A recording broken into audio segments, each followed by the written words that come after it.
2 থেকে 3 বছরের বাচ্চাদের কিছু স্বাভাবিক আচরণ। ফার্স্ট, এই বয়সের বাচ্চারা বিভিন্ন ধরনের ইমোশনস আরও স্ট্রংলি এখন ফিল করা শুরু করেছে এবং সেই ইমোশনসগুলি ওরা অ্যাপ্রোপ্রিয়েটলি ভাষায় প্রকাশ করতে না পারার কারণে আরও বেশি বেশি করে এখন ট্যান্ট্রাম থ্রো করবে, রাগ দেখাবে, জিদ দেখাবে, ইভেন মেলডাউনস হবে।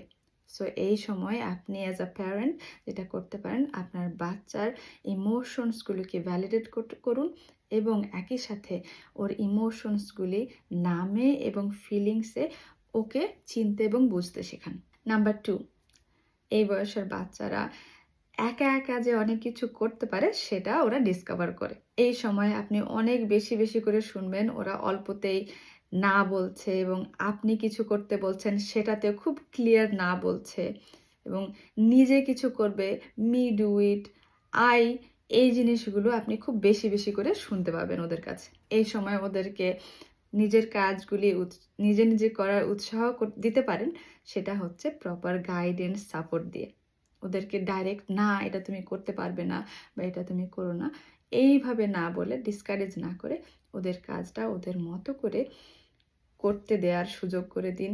সেভাবে সাপোর্ট দিন যাতে করে ওরা কিছুটা হলেও নিজে নিজে করে নিজের কাজগুলি করার চেষ্টা করতে পারে। নাম্বার 3, 2 থেকে 3 বছরের বাচ্চারা স্টিল ইগোসেন্ট্রিক। সব ধরনের চিন্তা ভাবনা ওদের নিজেদেরকে ঘিরেই এখনো রয়ে গেছে।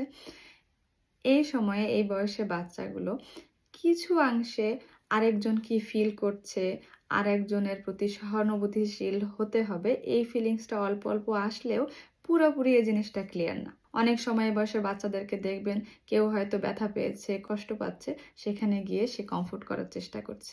আবার পরবর্তী সময় সিমিলার সিচুয়েশনে দেখবেন she or he doesn't even care. So এই জিনিসটা আসলে খুবই নর্মাল।